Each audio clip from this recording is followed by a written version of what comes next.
Bismillahirrahmanirrahim. Assalamualaikum warahmatullahi wabarakatuh. Yang terhormat Bapak Doni Waluya Firdaus, SEMSI, selaku dosen pengampu mata kuliah Sistem Pengambilan Keputusan, serta teman-teman sejawat kelas yang saya banggakan. Puji syukur marilah kita panjatkan kepada Allah Subhanahu wa taala. Sholawat serta salam semoga terlimpah curah kepada baginda Rasulullah Shallallahu alaihi wasallam. Perkenalkan, saya Rinda Juliani dengan NIM 211194143 selaku moderator yang akan membimbing jalannya diskusi kali ini. Serta rekan saya Vina Septiestianto dengan NIM 211194148. Adapun topik yang akan kita bahas pada pertemuan kali ini yaitu tentang sistem informasi perusahaan. Dengan isi pembahasan yang pertama yaitu sistem informasi perusahaan, yang kedua, penerapan sistem informasi perusahaan, yang ketiga, sistem informasi pendukung pengambilan keputusan, yang keempat, kegagalan sistem informasi perusahaan, yang kelima, perancangan strategis informasi, dan yang keenam yaitu pengaruh sistem informasi terhadap pengambilan keputusan. Yang pertama, saya akan menyampaikan mengenai apa itu yang dimaksud dengan sistem informasi perusahaan. Nah, sebelumnya kita harus tahu terlebih dahulu apa yang dimaksud dengan sistem dan informasi. Untuk informasi sendiri, Azhar Susanto berpendapat bahwa informasi adalah hasil pengelolaan data yang memberikan arti dan manfaat. Sedangkan Davis mendefinisikan informasi secara lebih luas lagi. Davis mengatakan informasi adalah data yang telah diolah menjadi bentuk yang berarti bagi yang menerimanya dan bermanfaat dalam pengambilan keputusan saat ini dan saat mendatang. Sedangkan untuk sistem sendiri, Edi Susanta mengemukakan bahwa sistem adalah sekumpulan hal atau kegiatan atau elemen atau subsistem yang saling bekerja sama atau dihubungkan dengan cara-cara tertentu sehingga membentuk satu kesatuan untuk melaksanakan suatu fungsi guna mencapai suatu tujuan. Jadi, sistem informasi perusahaan merupakan suatu sistem berbasis komputer yang dapat melakukan semua tugas akuntansi standar bagi semua unit organisasi secara terintegrasi dan terkoordinasi. Sistem informasi manajemen perusahaan saat ini mengakumulasi seluruh data transaksi akuntansi dari bagian manufaktur, penjualan, pembelian, sumber daya manusia, dan berbagai fungsi bisnis lainnya. Data itu berhubungan dengan sumber daya organisasi dan perencanaan tidak dapat dilakukan tanpa memahami bagaimana tiap penjualan, tiap unit yang diproduksi, dan tiap tindakan tanpa mempengaruhi keseluruhan organisasi. Yang selanjutnya itu ada penerapan sistem informasi perusahaan. Penerapan sistem informasi manajemen perusahaan umumnya berlangsung sekitar 2 tahun. Sistem informasi manajemen diharapkan mampu membantu dalam proses pengambilan keputusan secara tepat dan akurat. Dalam usaha memecahkan suatu masalah, pemecahan masalah mungkin membuat banyak keputusan. Nah, apa sih penyebab periode waktu yang panjang pada penerapan sistem informasi manajemen perusahaan? Penyebab periode waktu yang panjang ini bukan hanya tentang kerumitan dan ruang lingkup proyek, tetapi juga keharusan untuk berurusan dengan sistem warisan. Sistem warisan adalah sistem yang umumnya melaksanakan proses bisnis inti perusahaan, tetapi dikembangkan bertahun-tahun lalu dan tidak mencakup teknologi dan metodologi baru. Yang selanjutnya yaitu ada jenis sistem pendukung yang dapat melengkapi sistem informasi manajemen. Sistem pendukungnya sendiri itu ada 4. Yang pertama yaitu Decision Support System. Yang kedua, Group Decision Support System. Yang ketiga, Executive Support System. Dan yang terakhir yaitu Expert System. Decision Support System sendiri merupakan sebuah sistem informasi yang memiliki basis komputerisasi. Sistem tersebut merupakan bagian sistem manajemen pengetahuan dan berperan untuk mendukung aktivitas pengambilan keputusan pada perusahaan atau organisasi. Sedangkan untuk Group Decision Support System sendiri ialah suatu sistem berbasis komputer yang mendukung kelompok orang yang terlibat dalam suatu tugas atau tujuan bersama yang berkontribusi pada pemecahan masalah dengan menyediakan suatu pengaturan yang mendukung komunikasi. Sedangkan untuk executive support system sendiri ialah suatu sistem yang digunakan oleh karyawan untuk mengakses informasi dan data mereka secara mandiri terkait pekerjaan dan perihal human resource lainnya. Dan yang terakhir yaitu export system. Untuk export system sendiri yaitu sistem yang berusaha mengadopsi pengetahuan manusia ke komputer agar komputer dapat menyelesaikan masalah seperti yang biasa dilakukan oleh para ahli.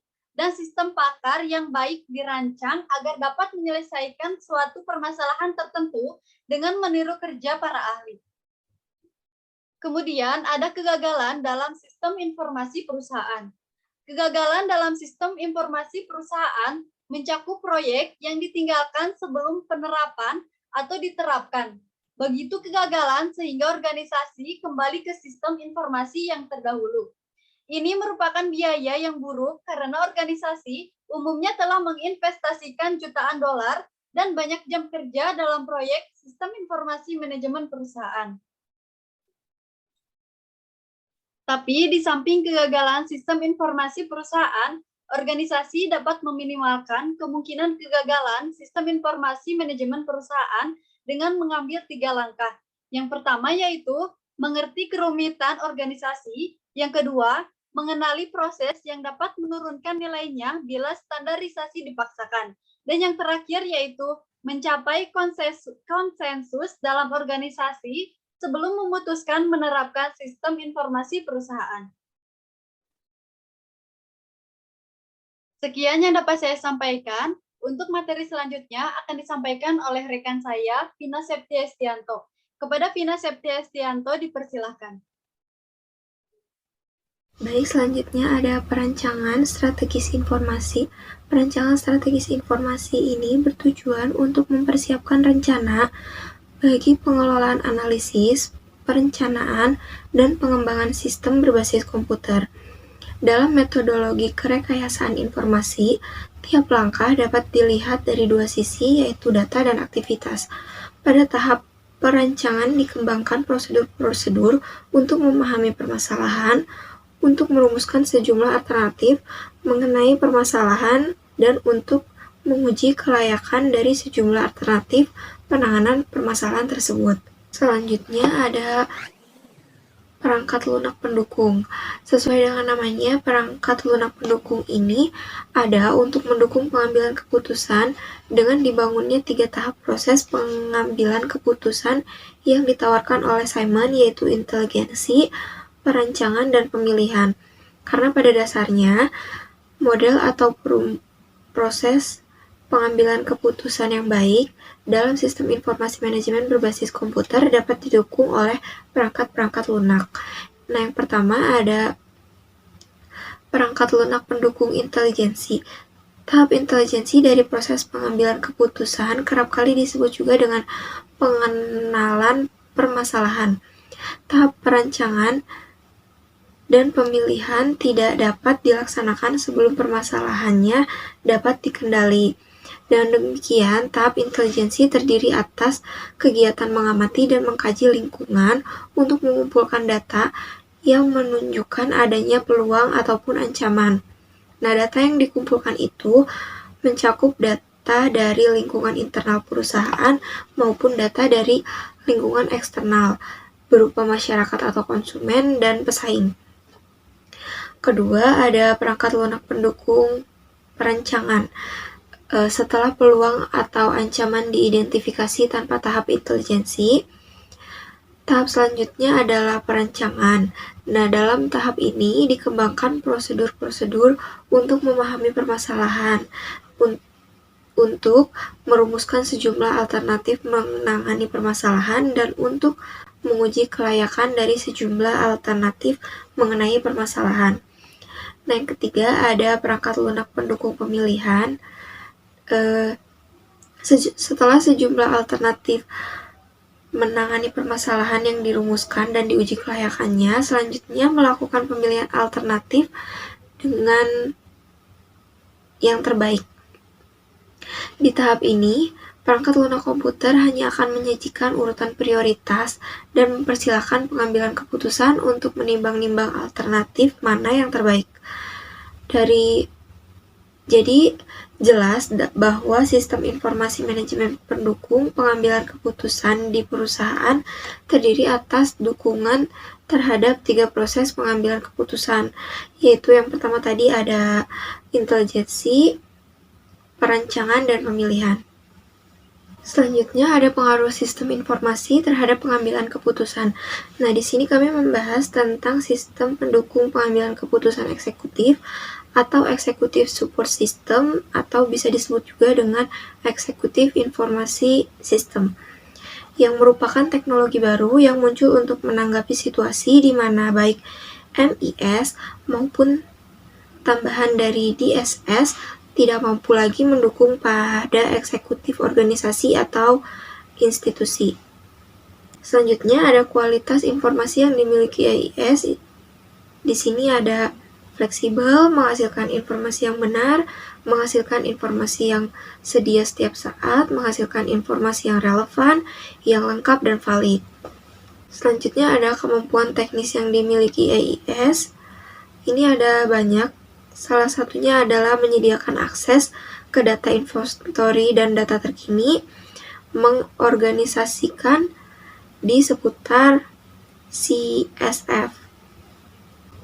CSF di sini adalah Critical Success Factor yang diidentifikasi dapat diamati melalui 5 jenis informasi, yaitu ada Key Problem Narrative, ada Highlight Charts, ada Top Level Financial, terus ada Key Factors, dan terakhir ada Detail KPI Responsibility Report. Nah, berdasarkan kualitas informasi yang dimiliki AIS dan kemampuan yang dimiliki AIS, maka dapat dikatakan bahwa dengan menggunakan AIS sebagai sistem informasi ini dapat membantu para eksekutif dalam melakukan pengambilan keputusan yang terbaik bagi perusahaan.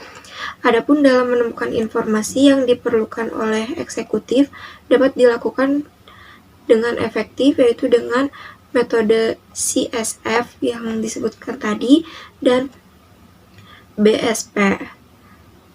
Perlu diingat, kesuksesan AIS tergantung pada banyaknya faktor, mulai dari teknologi yang tepat sampai pada manajemen halangan atau hambatan dari organisasi tersebut.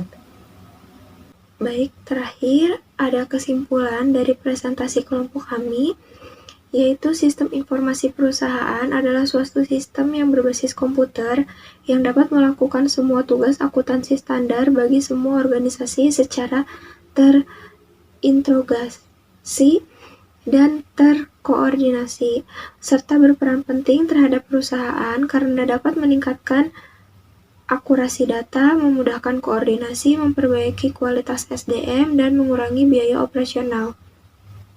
Sistem informasi perusahaan dapat membantu dalam proses pengambilan keputusan secara tepat dan akurat. Untuk itu, manajemen perlu sistem pendukung yang mampu meningkatkan pengambilan keputusan, terutama untuk kondisi yang tidak terstruktur ataupun sistem pendukung untuk tingkat tertentu saja. Terima kasih. Sekian yang dapat kelompok 3 sampaikan. Terima kasih atas perhatiannya. Mohon maaf bila ada salah kata. Billahi taufiq wal hidayah. Wassalamualaikum warahmatullahi wabarakatuh. Waalaikumsalam.